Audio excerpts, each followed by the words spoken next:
नमस्कार, आप देख रहे हैं सत्य नेशन और आज बात करेंगे पूरे देश में कृषि कानून को लेकर विद्रोह का माहौल और जगह जगह पर धरने प्रदर्शन जारी है। दिल्ली को चारों तरफ से जाम कर दिया गया है, सभी रोडों पर चक्का जाम है। किसान अपनी मांगों को लेकर अड़े हुए हैं। 3 तारीख को भी एक बैठक हुई लेकिन उसका कोई नतीजा नहीं निकला। आने वाले समय में कृषि मंत्री तोमर ने कहा है कि 5 तारीख को फिर से बैठक होगी। लेकिन क्या जब सरकार 8 मांगों में संशोधन करने के लिए तैयार है तो क्यों किसान तीनों कानूनों को वापस लेने को अड़े हैं? इसके पीछे क्या किसी का बड़ी साजिश है? क्या सियासी पार्टियां किसानों के कंधों पर बंदूक रख के चलाना चाहती है और किसानों को आगे किया है? दिल्ली को चारों तरफ से किसानों ने घेर रखा है, जगह जगह पर जाम है और सभी बॉर्डर लगभग सील कर दिए गए हैं और उन पर किसान धरना देकर बैठे हैं। कहना है कि अगले 6 महीने तक भी यदि सरकार उनका कहना नहीं मानती है तो वो इसी तरीके से इन पर बैठे रहेंगे। तो क्या किसान आंदोलन को मंडियों के कमीशनखोरों ने हाईजैक कर लिया है?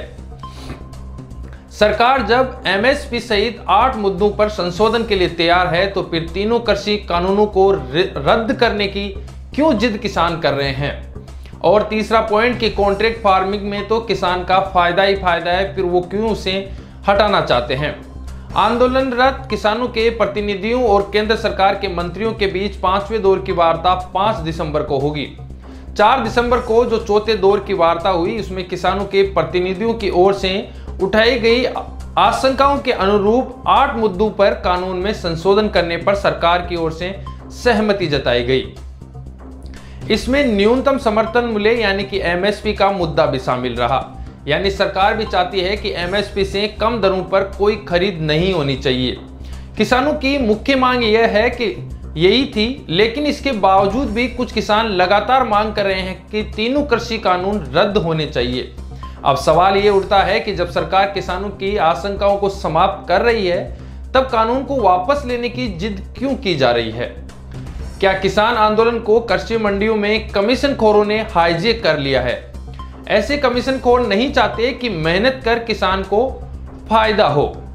सब जानते हैं कि मंडियों में ऐसे कमीशनखोर बैठे हैं जो किसान और उपभोक्ता के बीच मालामाल हो रहे हैं।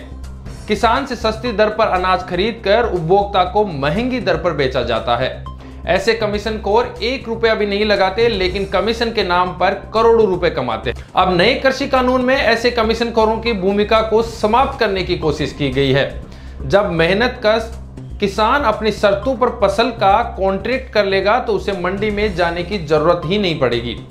खेत पर ही फसल की मुंह मांगी कीमत मिल जाएगी। फसल बोने के साथ ही उसे राशि भी मिलना शुरू हो जाएगी। भ्रम फैलाया जा रहा है कि कॉन्ट्रैक्ट फार्मिंग से किसानों की जमीन बिक जाएगी या उसका अधिग्रहण कर लिया जाएगा, जबकि हकीकत यह है कि कॉन्ट्रैक्ट यानी अनुबंध सिर्फ फसल का होगा। किसान की जमीन के कॉन्ट्रैक्ट का कोई भी प्रावधान नहीं है। जब कोई कारोबारी फसल के लिए किसान से कॉन्ट्रैक्ट करेगा तो उत्तम किस्म का बीज, तकनीक आदि की सुविधा भी उपलब्ध करवाएगा। कॉन्ट्रैक्टर का प्रयास होगा कि वह अच्छी किस्म की फसल तैयार करे ताकि किसान को भी अच्छा मुनाफा हो। यह सही है कि जब किसान मुंह मांगी रकम पर फसल का सौदा खेत पर ही कर लेगा तो वह मंडियों में क्यों जाएगा? असल में मंडियों में कमीशनखोर ये नहीं चाहते हैं कि किसान की फसल मंडी तक ना आए। यदि किसान अपनी फसल मंडी में नहीं लाएगा तो फिर करोड़ों रुपए के कमीशन का क्या होगा? जब किसान और कॉन्ट्रैक्ट का सीधा संबंध होगा तो उपभोक्ता को भी सस्ती दर पर सामग्री मिलेगी। नए कृषि कानून में किसान को तो फायदा ही फायदा है। आंकड़े बताते हैं कि देश में 90% किसानों के पास 2 एकड़ से अधिक जमीन नहीं है। 2 एकड़ जमीन पर फसल उगाते उगाते किसान कंगाल हो जाता है। मंडी में बैठे कमीशनखोरों ने भी किसान की दशा सुधारने की कोशिश नहीं की, लेकिन नए कानून में 2 एकड़ या इससे भी कम जमीन के मालिकों का भी समूह बनेगा और अनुबंध होगा, यानी खेत का दायरा बढ़ जाएगा। इसका फायदा भी किसान को होगा। जब बड़े बड़े खेतों में आधुनिक तकनीक से खेती होगी, किसान की आय भी दुगुनी नहीं बल्कि 4 गुनी हो जाएगी। नए कृषि कानूनों से किसान को कई झंझटों से मुक्ति मिल सकती है। जब किसान खुशहाल होगा तो देश का विकास भी होगा। किसानों को कमीशनखोरों के चक्कर में आने के बजाय कानून के प्रावधान को अच्छी तरीके से समझना चाहिए।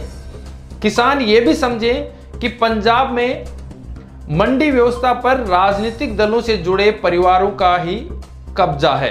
ऐसे में ताकतवर परिवार किसानों को आगे रखकर मंडी व्यवस्था को कायम रखना चाहते हैं। सवाल यह भी है कि कोई किसान अपनी फसल का कॉन्ट्रैक्ट नहीं करना चाहता है तो उस पर सरकार का कोई एतराज नहीं होगा। किसान चाहे तो पहले की तरह अपने स्तर पर फसल उगाए और मंडी में बेचे। सरकार को न्यूनतम समर्थन मूल्य पर खरीद करती रहेगी, लेकिन कमिश्नरों को पता है कि अधिकांश किसान नए कानून का फायदा उठाएंगे, इसलिए कानूनों को रद्द करने की जिद की जा रही है। अब समझना किसानों को होगा कि उनके फायदे की कौन सा सौदा है और नुकसान का कौन सा सौदा है, क्योंकि सरकार के भी लगातार प्रयास है कि किसानों तक ये बात पहुंचाई जाए कि किस तरीके से ये तीनों कानून आपके फायदे के हैं।